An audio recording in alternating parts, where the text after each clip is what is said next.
Title: The Song of Shadows, a coming-of-age tale of Kulo, son of the Hidden Ones. Chapter 1. The whispering woods, the forest breathed with Kulo, its rhythms sinking to his footsteps. At 7 winters old, he was already a shadow among the pines, his charcoal fur dusted with snow. His mother, Una, knelt beside him, her claws deftly peeling lichen from a rock. "This heals fever," she said, pressing the fibrous strands into his palm. The Tlingit elders trade cedar bark for it. "Remember, Kulo, trust only those who listen to the forest." "But what of the humans?" Kulo asked, his amber eyes flicking toward the distant growl of machinery. "Their young ones play by the creek. I've seen them." Una's grip tightened on his shoulder. "Their play is a prelude to conquest. They name us monster to justify their violence. Do not cross the red ferns." Yet that afternoon, while Una bartered with a Tlingit elder, Kulo crept past the ferns, lured by the scent of wood smoke. At the forest's edge, a human boy, pink-faced, clad in a bright red jacket, skipped stones across a half-frozen creek. Kulo mirrored him, his own stone arsing gracefully over the ice. Plink, plink, plink, the boy froze. Their eyes met. "You're real," the boy whispered, his breath fogging. Kulo tilted his head, a low, curious hum rising in his throat. The boy's face split into a grin. "Wait till Dad sees," a rifle cracked. Snow exploded near Kulo's feet. "Get away from my son, you devil!" a man roared, charging from the tree line. Kulo bolted, bullets shredding bark, as he vanished into the mist. Chapter 2. The Fractured Mirror. "You risked the clan for curiosity?" Una's voice trembled with fury. The clan's ice cave echoed with the growls of elders. The boy wasn't afraid, Kulo argued. He smiled. "Smiles are snares," snapped old Nanak the shaman, his milky eyes sharp. "Humans smile at their prey. Remember the caribou people, hunted to bones for sport." At 13, Kulo joined the scouts. His cousin Siku, fierce and fleet-pawed, taught him to mask trails. "Scatter pine needles here," she instructed, clawing the earth. "Make them think wolves passed through. Humans fear wolves almost as much as us." One dawn they stumbled upon a massacre. A swath of ancient forest lay butchered, stumps oozing sap. Amid the wreckage, Kulo found a photograph, a human family grinning beside a felled cedar. "Why keep that?" Siku hissed. "To remember their faces," Kulo said, tucking it into his hide pouch. "To know the enemy." Chapter 3. The bloodied snow winter clamped down, relentless. At 16, Kulo and Siku tracked a caribou herd, their bellies hollow.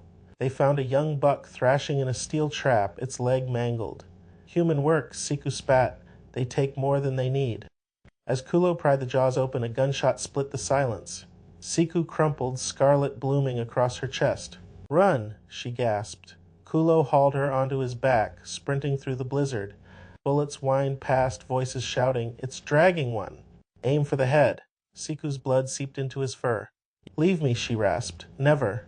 He stumbled into camp, howling the clan's alarm cry, a deep, resonant boom that shook the ice.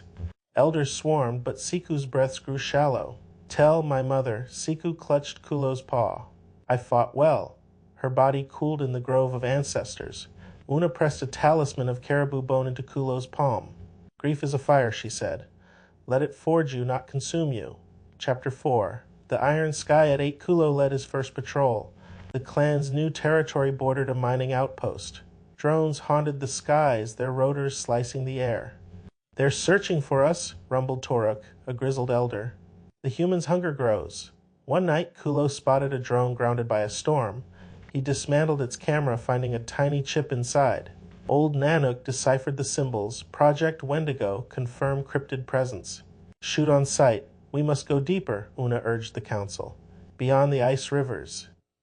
"And abandon the birthing groves?" challenged Toruk. "The humans win if we flee. We win," Kulo interjected, "by surviving." The vote was split. Kulo's clan departed at moonrise, their howls drowned by thunder. Chapter 5. The Girl and the Gun at 20, Kulo scouted a valley lush with cloudberries. A flash of red caught his eye. A human girl, no older than 12, knelt by a stream. She cradled a wounded sparrow, her voice soft. "Shh, little one, I've got you." Kulo's pulse quickened. She's like the boy. He edged closer, berries crunching underfoot. The girl spun, her green eyes wide. "Who's there?" Kulo froze, his fur blending into the underbrush.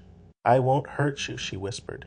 "I'm hiding too from him." A man's voice boomed. Emmy, get back here. The girl tensed. Please go. Kulo retreated, but not before glimpsing the man, a rifle on his shoulder, a dead wolf dangling from his belt. Chapter 6. The burning summer brought infernos. Human fires raged, devouring the northern taiga. The clan fled through choking smoke, younglings wheezing. This way, Kulo herded them toward a glacial pass.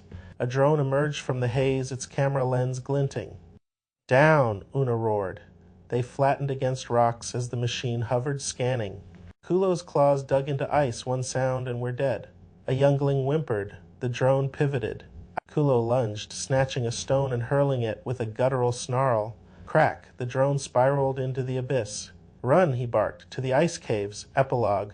The keeper of thresholds decades later, Kulo's fur was silver, his claws scarred. He led the clan to a high Arctic sanctuary, where auroras danced and humans rarely ventured. A youngling, Nuna, tugged his paw. Why do humans hate us? Kulo unfolded the photograph, its edges frayed. They fear what they cannot own. But remember, some are kind. The girl with the sparrow. She was a spark in the dark. Will we ever stop hiding? When humans remember, they, too, are part of the song. Outside, the wind carried the faint thrum of helicopters. Kulo hummed Siku's morning melody, the notes vibrating in his chest, a lament for a world teetering between destruction and grace.